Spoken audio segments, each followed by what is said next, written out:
வானத்தை அண்ணாந்து பார்த்திடு, நட்சத்திரங்களை எண்ணிடு. வானத்தை அண்ணாந்து பார்த்திடு, நட்சத்திரங்களை எண்ணிடு. எண்ணி முடியாத அதிசயங்கள் இன்றும் உனக்கு செய்திடுவார். எண்ணி முடியாத அதிசயங்கள் இன்றும் உனக்கு செய்திடுவார். அவர் சர்வ வல்ல தேவன். நீ அவருக்கு முன்பு நடந்து, அவர் சர்வ வல்ல தேவன். நீ அவருக்கு முன்பு நடந்து உத்தமனாயிரு, உத்தமியாயிரு, உத்தமனாயிரு, உத்தமியாயிரு. அவர் சர்வ வல்ல தேவன். நீ அவருக்கு முன்பு நடந்து உத்தமனாயிரு, உத்தமியாயிரு. வானத்திலும் பூமியிலும் அதிகாரம் பெற்ற இயேசு கிறிஸ்துவின் நாமத்தினாலே தேவ சமூகத்தில் சேர்வதற்கு இன்றைக்கும் நமக்கு கொடுத்த பெரிய கிருபைக்காக நான் ஆயிரம் கோடி துதிகளை செலுத்தி, இன்றைக்கும் தேவனுடைய ஆவியானவர் நம் ஆவியோடும் நம் ஆத்மாவோடும் கூட இடைப்பட்டு தெரிந்து கொள்ளப்பட்ட பரிசுத்தவான்களை கரைதிரை முதலானவைகள் அற்றவர்களாக ஆக்கும்படி அதிக ஜெபத்தோடு கூட தேவமுகத்தை பார்க்கலாம். அப்போஸ்தலர் 28வது அதிகாரம் 3வது வசனத்திலிருந்து 5வது வசனம் வரைக்கும் உள்ள ஒரு சம்பவம், எல்லா கிறிஸ்தவர்களுக்கும் தெரிந்த ஒரு சம்பவம், ஏறக்குறைய எல்லா கர்த்தருடைய பிள்ளைகளும் அறிந்த ஒரு சம்பவம். இந்த அருமையான கர்த்தருடைய மனுஷன் கர்த்தருடைய காரியமாக கடந்து போகிற ஒரு நேரம், அவர் போய் சேர்ந்த இடத்தில் குளிர்காயத்தக்க ஒரு சூழ்நிலையில் உட்கார்ந்தார். சில விறகுகளை அள்ளி அவர் அக்னியிலே போட்டார். இவர் போடும் பொழுது அதற்குள் இருந்த ஒரு வெறியன் அனல் உரைத்தது, அது புறப்பட்டு அவரை கடித்தது என்று எழுதியிருக்கிறது. அவைகளெல்லாம் விளக்கமாய் நாம் பார்ப்பதற்கல்ல, இன்றைக்கு பார்க்க வேண்டிய ஒரு காரியத்தை நம்முடைய மனதிற்கும் நம்முடைய சிந்தைக்கும் ஆவியானவர் அசைவாட்டுவதோடு கூட நம்மை உணர்த்துகிற வண்ணமாய் நம்மோடு பேசுவாராக. இன்றைக்கு இந்த சூழ்நிலையில் அருமையான கர்த்தருடைய மனுஷன், தேவனாலே தெரிந்து கொள்ளப்பட்ட ஒருவர், அவர் செய்த அந்த ரெண்டு சம்பவங்கள் உண்டு. ஒன்று பாம்பு செய்த சம்பவம், மற்றொன்று அவர் செய்த சம்பவம். ஒன்று அது இவருடைய கையை கவ்விக்கொண்டு தொங்கினது என்று எழுதியிருக்கிறது. இவர் அதை பார்த்து உதறி தள்ளினார் என்று எழுதியிருக்கிறது. இந்த ரெண்டு காரியங்களும் இன்று நம்முடைய நினைவிற்கு வரட்டும். அருமையான கர்த்தருடைய மனுஷன் தேவனாலே தெரிந்து கொள்ளப்பட்ட ஒருவர் என்பது நமக்கு தெரியும். பவுல் என்று சொன்னாலே இன்றைக்கு தேவனாலே தெரிந்து கொள்ளப்பட்ட அவர் மிக பெரிய ஊழியராக, ஒரு நம்முடைய விசுவாசத்திற்கு ஆழமாய் தோண்டி நம்மை நட்டு வைக்கிற ஆழ்ந்த ஒரு கர்த்தருடைய மனுஷனாகத்தான் நாம் பார்க்க முடியும். அப்படிப்பட்ட ஒரு நல்ல கர்த்தருடைய மனுஷன் வேதத்தில் எழுதியிருக்கிறது. கொடூரமாய் இருந்தார், கொலைகாரனாய் இருந்தார், வெறியுள்ளவராய் இருந்தார், நியாயப்பிரமாண வைராக்கியம் உள்ளவராய் இருந்தார், ஆதிக்காலத்து பிதாக்களோடு சேர்ந்த ஒரு வைராக்கியம் நிறைந்த புருஷனாய் இருந்தார். நாம் அவர் சொல்லவே கேட்டிருக்கிறோம். வேத வசனத்தில் அவரை குறித்து பேசும் பொழுதும் இந்த காரியங்கள் எப்படி என்று நாம் அறிந்திருக்கிறோம். ஆனால் இங்கு முதலாய் அவரை குறித்து தேவன் சொல்லுகிற ஒரு பெரிய தரிசனமே அனனியா என்கிற தீர்க்கதரிசியின் மூலமாக எழுதப்பட்டதை வாசித்து பாருங்கள். அவர் நான் தெரிந்து கொண்ட பாத்திரம் என்று தேவன் சாட்சியிடுகிறார். தேவன் தெரிந்து கொண்ட பாத்திரமாக அவர் ஏற்கனவே முன் குறித்த அவருடைய நாமத்தின் மகிமைக்காக அவர் இவரை கொண்டு பெரிய காரியங்களை செய்வதற்கும் இன்றைக்கு இருக்கிற தரிசனங்களோடு சொப்பனங்களோடு பரலோகத்தின் மேன்மையை நமக்கு விவரித்து காண்பிக்கிற, ஒவ்வொரு காரியங்களாய் விவரமாய் சொல்லிக் கொடுக்கிற ஒரு கர்த்தருடைய தாசனாகவுமே அவர் இருந்தார் என்பதையும் அப்போஸ்தலர் 9ஆம் அதிகாரம் 15வது வசனத்தில் நாம் வாசிக்கலாம். இவருடைய அடுத்த ஒரு பகுதியை நீங்கள் பார்க்கும் பொழுது அவருடைய தகுதி, அப்போஸ்தலர் 22:3வது வசனத்தை நாம் வாசிக்கும் பொழுது ஆச்சரியமானது ஒன்று, அவர் மிக பெரிய கல்விமானாகிய கமாலியேல் என்கிற ஒருவருடைய பாதத்தண்டையில் அமர்ந்து கல்வி கற்றதும் அல்லாமல் பிதாக்களுடைய வேத காரியங்களே, வேத பிரமாணங்களே, நியாய பிரமாணத்தில் ஒவ்வொரு சட்ட திட்டங்களிலும் தேவனுடைய ஒவ்வொரு காரியங்களிலும் மிகுந்த ஜாக்கிரதையாய் மிகுந்த பயபக்தியோடு கற்பிக்கப்பட்ட வைராக்கியம் கொண்ட ஒரு மனிதன் என்பதை நாம் அறிவோம். ஆனால் அதே ஒரு மனிதனை தான் தேவன் தமது நாமத்தின் மகிமைக்காக பாத்திரமாய் தெரிந்து கொண்டார். 13ஆம் அதிகாரம் 1வது வசனத்தில் வாசிப்பீர்களானால், அவர் போதகராகவும் இருந்திருக்கிறார், தீர்க்கதரிசியாகவும் இருந்திருக்கிறார். தேவனுக்கென்று வைராக்கியம் கொண்ட ஒரு மனிதன், தேவனுக்கென்று பக்தி வைராக்கியம் உள்ள ஒரு நிலையில் இருந்த கர்த்தருடைய மனுஷன். 16வது அதிகாரம் 6வது வசனத்தை வாசிப்பீர்களானால் அங்கு எழுதியிருக்கிற பாகம், அவர் எப்பொழுதுமே ஆவியிலே வைராக்கியம் கொண்ட மனிதன். தான் கற்றுக்கொண்ட, தான் படித்து கொண்ட, தன் பிரமாணங்களாய் ஒத்துக்கொண்ட ஒவ்வொரு காரியங்களிலும் வைராக்கியம் நிறைந்த ஒரு மனிதன், பிடிவாதம் நிறைந்த ஒரு மனிதன். இது இப்படிதான் என்று, இது சத்தியம், இதற்கு மாற்றமில்லை, இதுதான் தேவ நோக்கம், தேவ தீர்மானம், தேவ திட்டம் என்று திருஷ்டாந்தப்படுத்துகிற அளவிற்கு வேத அறிவு நிறைந்த மனிதன். 17ஆம் அதிகாரம் 16வது வசனத்தை வாசித்து பாருங்கள். போகிற இடங்களில் எல்லாம் தேவனுக்காக, இயேசு கிறிஸ்துவுக்காக ஆவியில் வைராக்கியம் கொண்ட மனிதன். அது ஆச்சரியமான காரியம். காரணம், ஒரு கட்டத்தில் விக்கிரக ஆராதனை என்று ஆரம்பித்து அவைகளை குறித்து மனிதன் செய்கிற காரியங்களை கவனித்த உடனே ஆண்டவருக்காக ஆவியில் வைராக்கியம் கொண்டு எழும்பினாராம். இந்த இடம் இப்படி இருக்கிறது, இது தேவனுக்கு உகந்தது, தேவனுடைய நாமத்தை கனம் பண்ண வேண்டியது என்று அப்படிப்பட்ட ஒரு தீர்மானம் உள்ள ஒரு மனிதன். இவ்வளவு பக்தியும், இவ்வளவு வைராக்கியமும், இவ்வளவு சூழ்நிலைகளையும் கொண்ட ஒரு மனிதன் அமர்ந்திருந்த இடம் அந்நிய நாடு, மற்றவர்கள் பேசுகிற, மற்றவர்கள் பரியாசம் பண்ணுகிற, மற்றவர்கள் நிந்திக்கிற ஒரு இடத்தில் போய், முகம் அறியாத ஒரு இடத்தில் தான் இப்படிப்பட்ட சோதனைக்குரியவராய் மாறிவிட்டார். இந்த காரியங்கள் அப்படி இருக்கட்டும், அதை குறித்து அது ஏன், என்ன, அந்த காரியங்கள் இப்பொழுது நமக்கு வேண்டாம். இப்பொழுது நம்முடைய ஆவி ஆத்ம சரீரத்தை ஆராயவும் பார்க்கவும் தக்க ஒரு நிலைமைக்கு வரலாம்.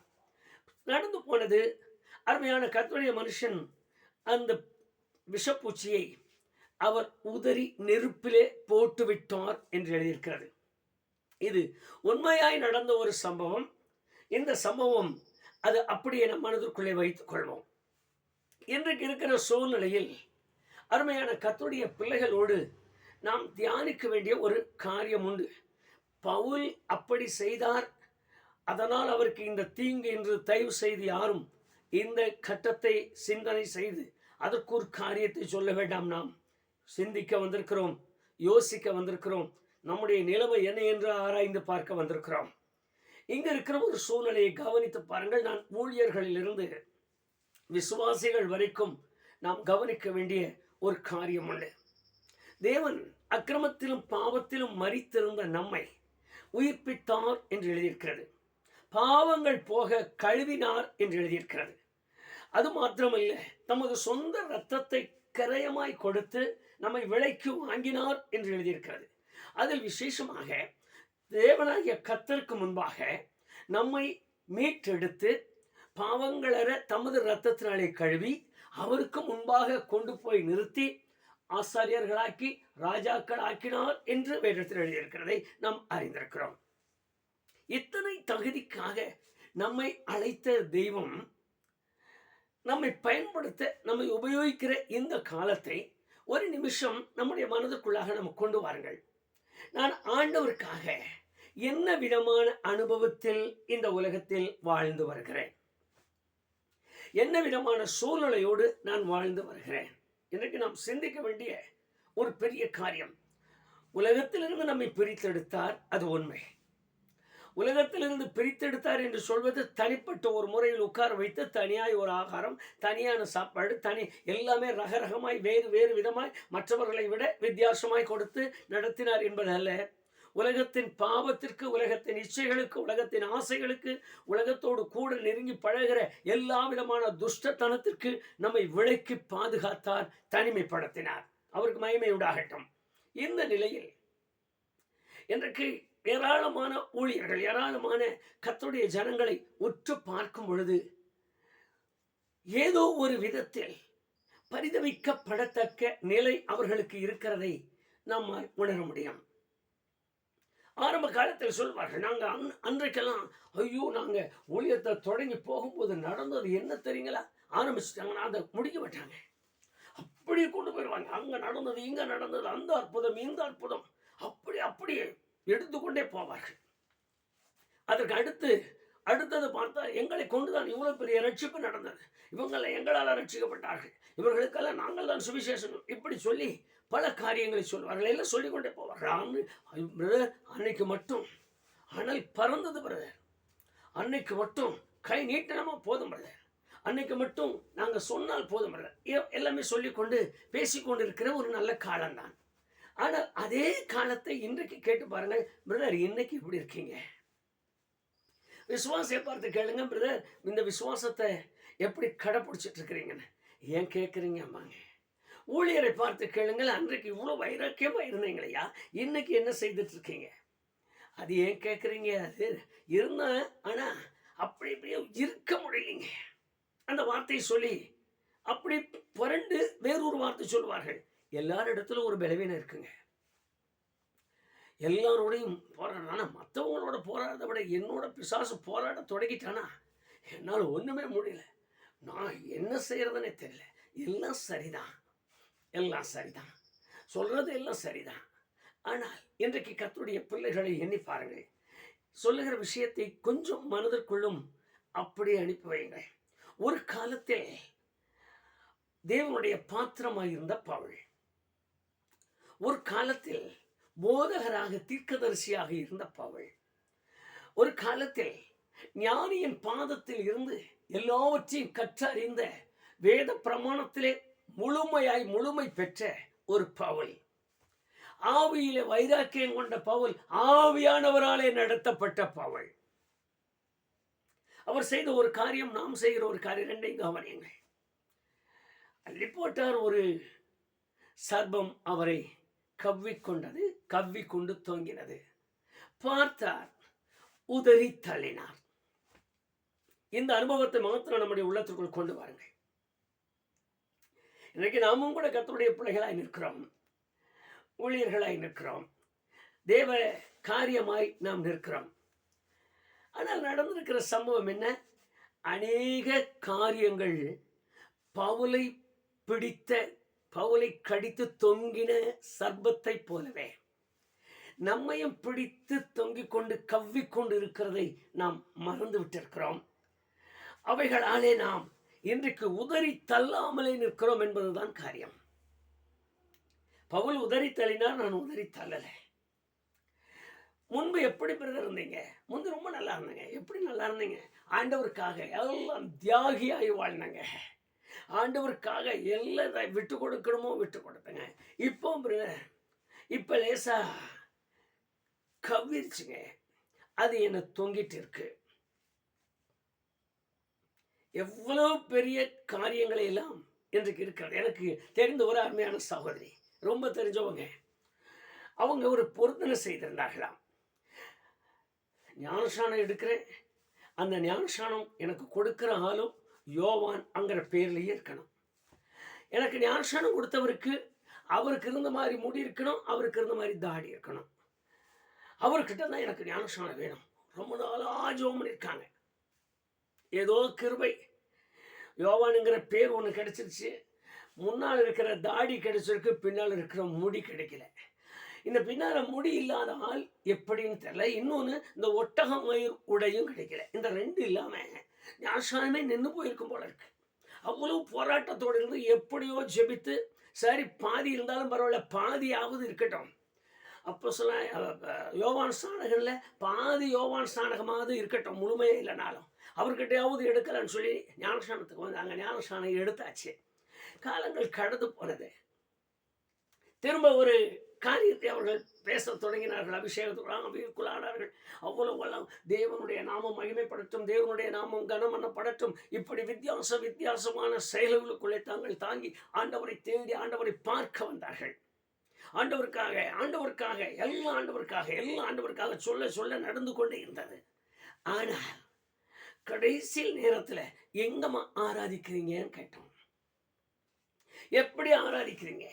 எது போல ஆண்டவரை நேசிக்கிறீங்க? எது போல ஆண்டவரை சேவிக்கிறீர்கள்? எது போல உங்கள் பரிசுத்த வாழ்க்கையில் சரியானபடி போய்கொண்டிருக்கிறீர்கள்? அவங்க கேட்கும்போது அவங்க சொன்ன காரியம் என்னன்னா, நாங்கள் பரம்பரையாக இப்படியே வந்திருக்கோம். நான் அந்த காரியங்களெல்லாம் எந்த இடம்லாம் சொல்லி யாரையும் கஷ்டப்படுத்தலை. நான் விவரமாக உங்களுக்கு சொல்கிறேன். நாங்கள் பரம்பரையாக வளர்ந்த இடம் இது. நாங்கள் பரம்பரையாக ஆராதிக்கிற இடம் இது. நாங்கள் பரம்பரையாக எங்கள் வாழ்க்கையில் இப்படி இதுதான் இருப்போம். நாங்கள் பரம்பரையாக இப்படி தான் எங்களுடைய திருமணம், பரம்பரையாக நாங்கள் இதை தான் செய்வோம். இந்த சூழ்நிலைகளை நான் ஒரு எடுத்துக்காட்டாக உங்களுக்கு சொல்லுகிறேன். என் அன்பு சகோதர சகோதரிகளே, தேவ சமூகம் நம்மோடு கூட இடைப்பட விரும்புகிறதை நாம் அறிவோம். ஆவியானவர் நம்மோடு வசித்து நம்மை நடத்த வேண்டும் என்று விரும்பி இருக்கிறார் என்பதை நாம் அறிவோம். ஒவ்வொரு நாளும் தேவனுடைய பிரசன்னத்தை நாம் உணர்கிறோம், உணர வேண்டும் என்கிற ஒரு கட்டாயத்தில் நம்முடைய நாட்கள் இருக்கிறது என்பதை நாம் அறிந்திருக்கிறோம். எல்லாமே சரியா இருக்கிறது. பவுலை கவ்விக்கொண்டிருக்கிற இந்த சர்ப்பத்தை போலத்தான் இன்றைக்கு அநேக விசுவாசிகளை கவ்விக்கொண்டிருக்கிற ஒரு காரியம் உண்டு. அதை உதற மாட்டேன் என்று நிற்கிறார்கள். உதறி தள்ளுவதற்கு மனமில்லாமல் இருக்கிறோம். உலகம் முழுமையாய் கவ்விக்கொண்டிருக்கிறது. பரம்பரை பழக்க வழக்கம் கவ்விக்கொண்டிருக்கிறது. ஜாதி கவ்விக்கொண்டிருக்கிறது.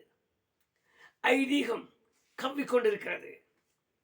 சத்தியத்துக்கு விரோதமாய் பேசுகிற காரியங்கள் கவ்விக்கொண்டிருக்கிறது. சத்தியம் என்று சொல்லும்போது அதை அலட்சியம் பண்ணுகிற தன்மை கவ்விக்கொண்டிருக்கிறது.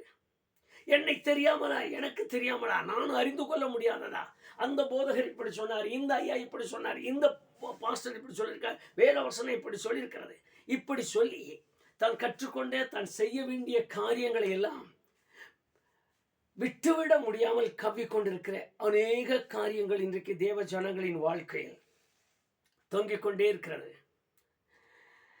எல்லா காரியங்களையும் ஒரு நிமிஷம் கர்த்தருடைய பிள்ளைகளாக இருக்கிற நீங்களும் நானும் நம்மை ஆராய்ந்து பார்க்க வேண்டும். வேதத்தில் எழுதியிருக்கிறது, கிறிஸ்துவின் நாளுக்காக.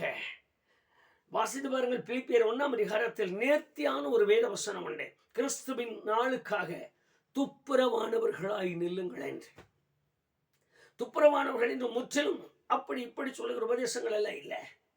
எனக்குள் இருக்கிற எல்லா கரைகளும் மாறத்தக்கதாக ஆவியானவரோடு சேர்ந்து, ஆவியானவரோடு முழுமையாய் இணைந்திருந்து, ஆவியானவரோடு இசைந்திருந்து, என்னில் அகற்றப்பட வேண்டிய, உதறி தள்ள வேண்டியதை நான் உதறி தள்ளாமல் இன்னும் என் கைகளில் கவ்விக்கொண்டிருக்கிற இப்படிப்பட்ட ஏராளமான காரியங்கள் இன்றைக்கு விசுவாசிகளை, ஊழியர்களை பற்றி பிடித்திருக்கிறதை அறிவோம்.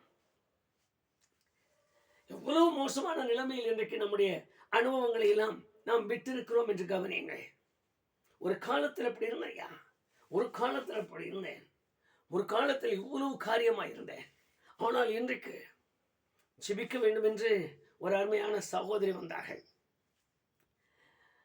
அவர்கள் ஜெபிக்கிறதுக்கு முன்பு அவங்க சரித்திரம் எல்லாம் சொல்லிட்டாங்க. உள்ள வந்தார்கள், ஒரே ஒரு நாள், அடுத்த நாள் அவங்க வெளியே போயிட்டாங்க. அடுத்தது சொல்றாங்க, நாங்கள் பரம்பரையா எங்கள் வீட்டுக்குள்ளேயே எங்கள் அப்பாவே ஊழியக்காரர், நாங்களே பரம்பரையா ஊழியத்திலிருந்து வருகிறவர்கள்.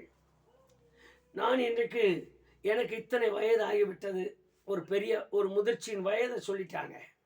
சொல்லிட்டு அவங்க சொல்றாங்க, ஆனால் ஞானஸ்நானம் தான் இது வரைக்கும் நான் எடுக்கலை. நாங்கள் ஏன் எடுக்கலம்மா? ஏன் ஞானஸ்நானம் எடுக்கலை? ஏன் தண்ணியில் முழுகலை? ஏன் பரிசுத்த ஆவியானவருக்கு அர்ப்பணித்து கொடுக்கல? ஏன் பரிசுத்தாவின் அபிஷேகம் பெறலை? பரம்பரையாக இருக்கிறீங்க, தேவனுடைய ஊழியத்தை செய்திருக்கிறீங்க, வேதத்தை வாசித்துக்கிறேங்கிறீங்க, நீங்கள் ஆலயத்துக்கு போகிறேங்கிறீங்க, ஒவ்வொரு வாரமும் ஆராதனை நான் விடுறதில்லை, ஆண்டவரை தான் தேடுறேன், அதில் எனக்கு ஆண்டவர் தரிசனம் கொடுக்குறாருங்கிறீங்க. எப்படி ஒரு தரிசனம்? நான் என்னுடைய காரியங்களை எனக்கு வெளிப்படுத்தாத ஒரு தரிசனம் எங்கிருந்து வந்தது? எப்படி வந்தது? இவைகளெல்லாம் நாம் பேச ஆரம்பித்தாலே அடுத்தது ஒரு கமெண்ட் வரும், நீ இப்படியா அப்படியா. அது காரியங்கள் இல்லை. என்னை நான் ஆராய்ந்து பார்க்கவும், என்னை நான் விட்டுக் கொடுக்கத்தக்கதான மகிமையை நான் பெற்றுக்கொள்ளாவிட்டால் நான் வாழ்ந்து என்ன பிரயோஜனம் என்கிற ஒரு கட்டாய நிலைமைக்கு நான் தள்ளப்படுவேன். வேதத்தை வாசித்து பாருங்கள். அப்போஸ்தலனாகிய பவுல் கையிலே ஒன்று தொங்கிக் கொண்டிருந்தது. இன்னதுதான் என்பதை அவர் பற்றி பிடித்து அறிந்தார். இதனால் அதனுடைய விஷத்தை அறிந்தார், அதனுடைய தன்மையை அறிந்தார், அதனுடைய மூர்க்கத்தை அறிந்தார், அதனுடைய வேகத்தை அறிந்தார். எல்லாவற்றையும் கவனித்து உதறி அக்னியிலே தள்ளினார். அவர் பிழைத்து கொண்டார். காரியத்தை கவனிங்க, அவர் சாகல, அவர் பிழைத்து கொண்டார். அந்த அனுபவத்தோடு நிறுத்திக் கொள்கிறேன். உங்களை ஆராய்ந்து பாருங்கள். அருமையான கர்த்தருடைய பிள்ளையே, இந்த அனுபவத்திற்கு இன்றைக்கு உங்களுடைய ஆவிக்குரிய நிலைமை நிற்கிறதா என்று பாருங்கள். நம்முடைய ஆவிக்குரிய நிலைமை இன்றைக்கு இந்த அனுபவத்தில் நிற்கிறதா?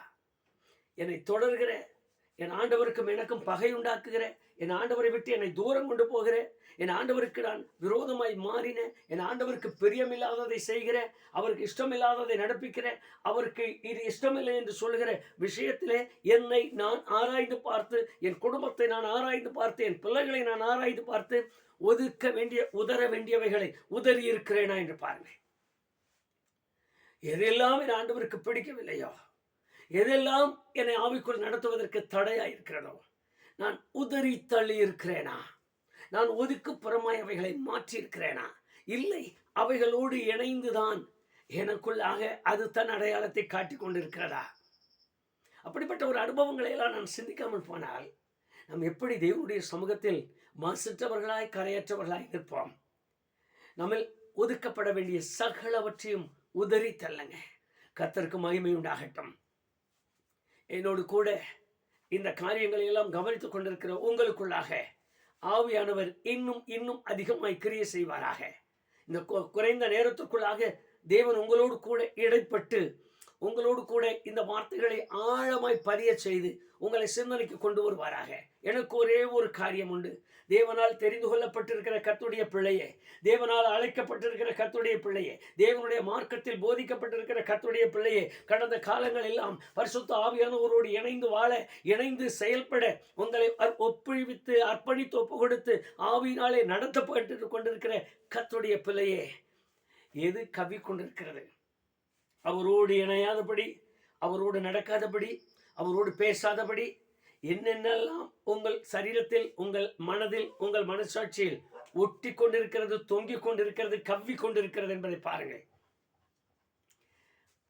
அமைதியாய் அமர்ந்து ஆவியானோர் இடத்துல கேளுங்களா, ஆண்டவரே, என்னை கவ்வி கொண்டிருக்கிறவைகள் எவைகள் என்று எனக்கு உணர்த்தும், நான் உமக்காக அதை உதறி தள்ளுகிறேன் என்று சொல்லி ஆண்டவருடைய கரத்தில் அர்ப்பணித்து கொடுத்து, அப்போஸ்தலனாகிய பவுல் பிழைத்திருந்து தேவர்கள் வந்திருக்கிறார்கள் என்று சொல்லுகிற சாட்சியின் அனுபவம் உண்டாகத்தக்கதான ஒரு வாழ்க்கையை நாமும் நடத்தும்படி அவருடைய கரத்தில் ஒப்பு கொடுக்கலாமா? நல்ல பிதாவே, உம்முடைய முகத்தை பார்க்கிறோம்.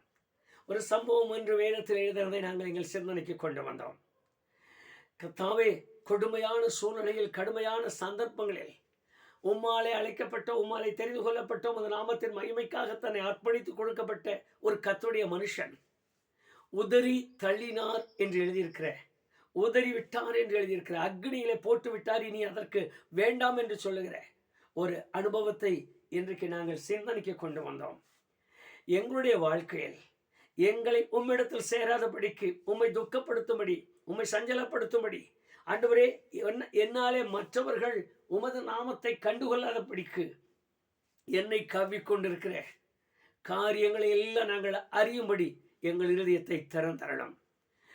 நாங்கள் கேட்டது போல உலகத்தின் இச்சைகள், உலகத்தின் ஆசாபாசங்கள், உலகத்தில் எங்களுக்கு பரம்பரையாய் தோன்றி வருகிற பழக்க வழக்கங்கள், எங்களுடைய ஜாதி, எங்களுடைய ஐதீகம், சத்தியத்துக்கு விரோதமாய் நாங்கள் பேசுகிற செய்கிற காரியங்கள், எந்த விதத்திலும் எங்கள் மாம்ச விரும்புகிறதையும் எங்கள் மனது விரும்புகிறதையும் செய்யும்படி எங்களை அர்ப்பணித்து ஒப்பு கொடுத்து வாழ்கிற அனுபவங்கள், எங்களை கவ்விக்கொண்டு எங்களோடு கூட இருக்கிற ஒரு உணர்வு எங்களுக்குள் இருக்குமானால், யாரானாலும் ஆண்டவரே, நான் இந்த நிலையில் தான் இருக்கிறது உண்மை என்று உமது சமூகத்தில் அர்ப்பணித்துக் கொடுப்பார்களானால் தயவாய் அவர்களை மன்னிப்பீராக. அப்போஸ்தலனாகிய பவுல் பிழைத்திருந்து உமது நாமத்தை கனம் பண்ணினது போல உம்முடைய பிள்ளைகள் வருங்காலங்களில் உமக்காக வாழ்ந்திருந்து உமது நாமத்தை கனம் பண்ண அவர்களுக்கு கிருபைத்தார். உடைய வல்லமையுள்ள கரம் அவர்களை தொடர்ந்து உடைய மகிமையினாலே மூடி மறைத்து காத்துக்கொள்ளும். ஆசீர்வாதத்தின் நிறைவு அவர்களை ஆட்கொள்ளட்டும். கடைசி வரைக்கும் அவர்களை கைவிடாதரும். இயேசு கிறிஸ்துவின் நாமத்தில் ஜெபிக்கிறோம் பிதாவே, ஆமென், ஆமென். அப்போஸ்தலனாகிய பவுலின் தேவன் நம் ஒவ்வொருவருக்கும் அவரை போன்ற ஒரு நல்ல அனுபவங்களை செய்து கொடுத்து நம்மை ஆசீர்வதிப்பாராக. ஆமென்.